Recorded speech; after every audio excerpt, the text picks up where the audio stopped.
Everybody, it's Margo here at My Favorite Quilt Store. And with the beginning of the year, we always like to think of something new and something fun to do. And every year we all have UFOs. And a lot of times we're on our setting our goals for the following year of our sewing and what we want to do. And a lot of times I will always try and say, I'm going to finish a UFO. And a UFO is an unfinished project that maybe we've gotten to a point that we can't figure out how we want to complete it. It's not turning out the way we want to.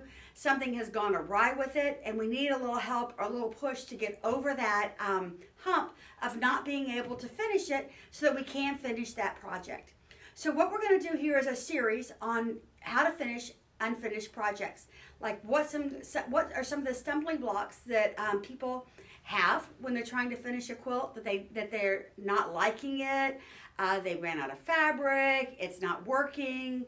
They can't figure out what is not right about the quilt or how they want to finish it, so they just put it away and it sits there for a couple of years until they have either new skills or new ideas, or maybe a friend sees it and says, hey, I've got a great idea for you. And so we're going to start trying to do talks here about how to finish up some of those UFOs so that in 2025 you can finish some of those UFOs. So join us in all of our series to see how we're finishing up some UFOs. Everybody, it's Margo and Kelly here, and we are bringing you the first series of our UFO projects. And Kelly, tell us a little bit about this UFO that you have. Well, I'm going to be transparent with you guys. It has been sitting in a closet for a couple of years. Okay. That is we not in there, right? 2 years is not bad for aging. Yes. So I was just letting it get great over time. That was the goal here. So actually, I started with a pattern called boho chic. Okay, which is one of our best-selling patterns. It is, and I loved it. And I saw it. And we don't carry those fabrics anymore, but I wanted to recreate it in a fabric that just made me happy. And I found that fabric, but it didn't work out as I wanted. you used.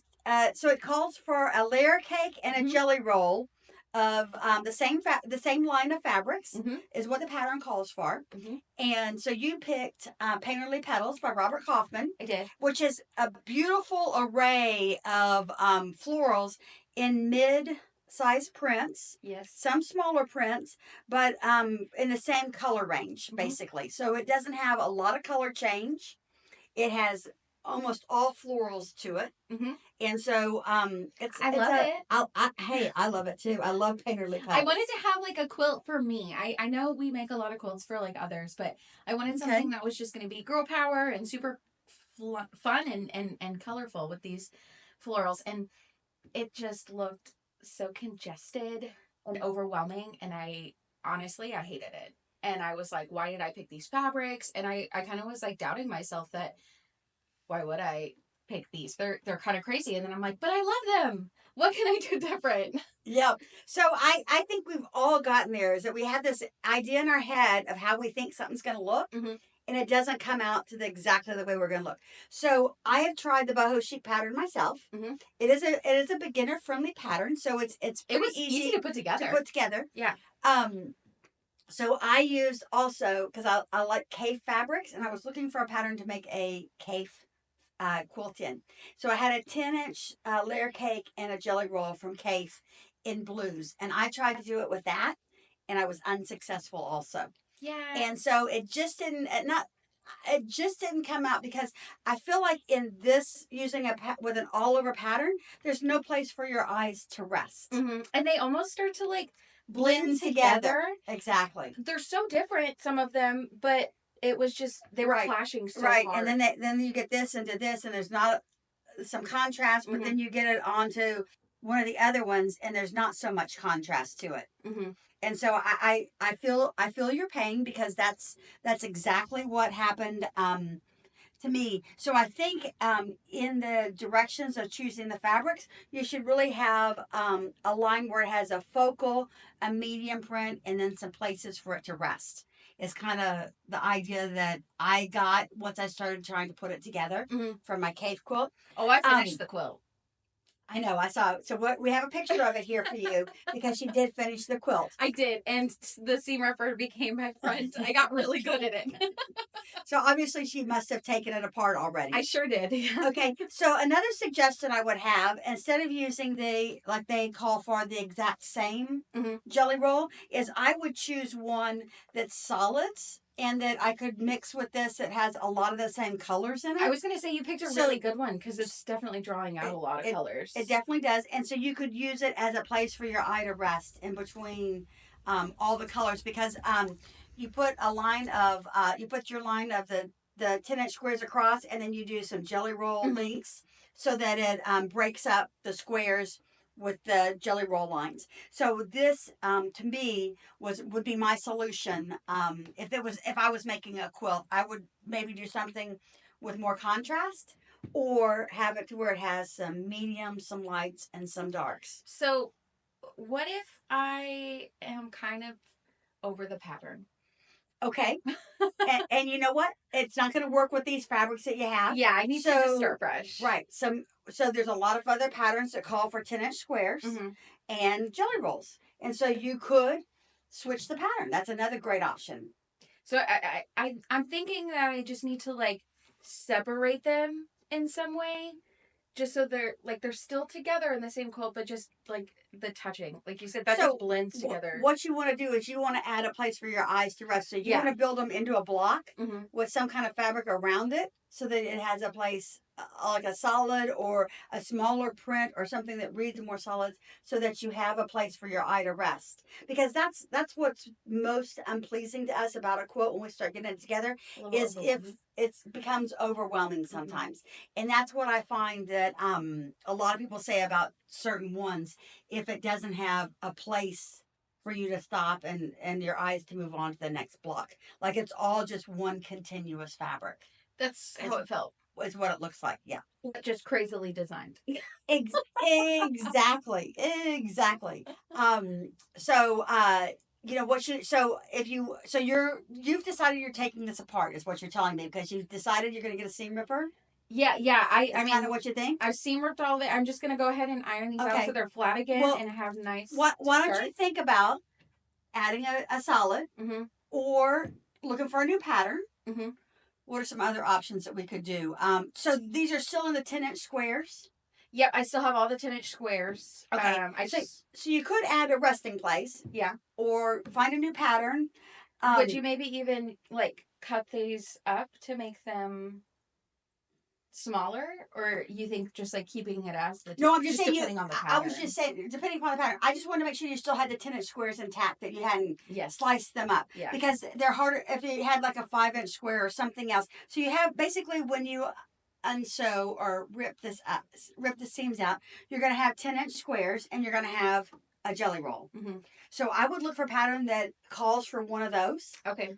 Maybe make it two separate projects. And maybe it could be two separate projects. That's exactly right.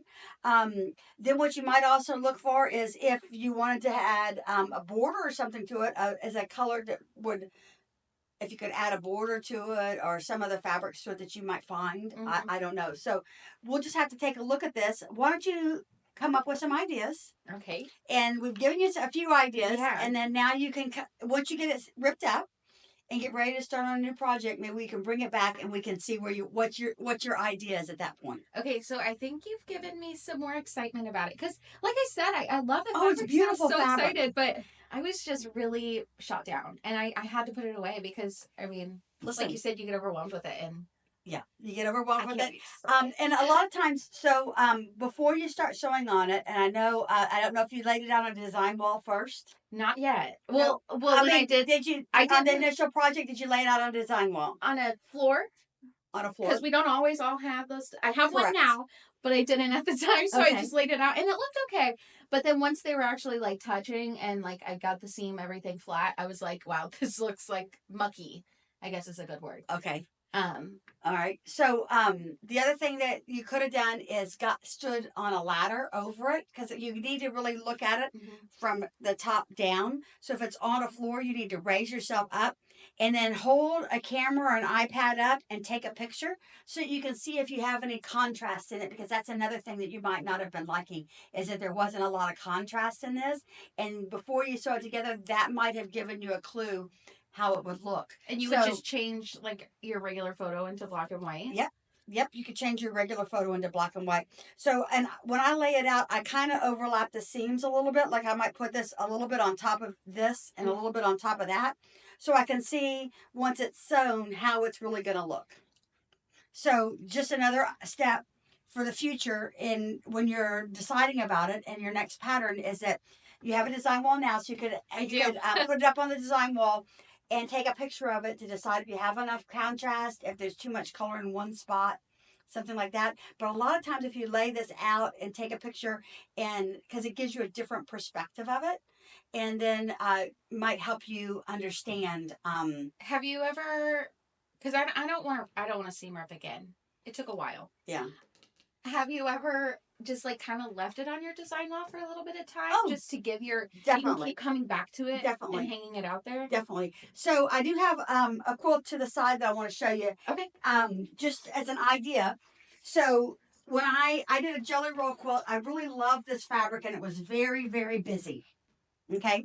So as you can see, there's not a lot of light highs and lows or darkness in it. Highs and lows. So it doesn't, if you put all this together, you would have a hard time distinguishing, because there's not a lot of color or pattern change in it in a jelly roll.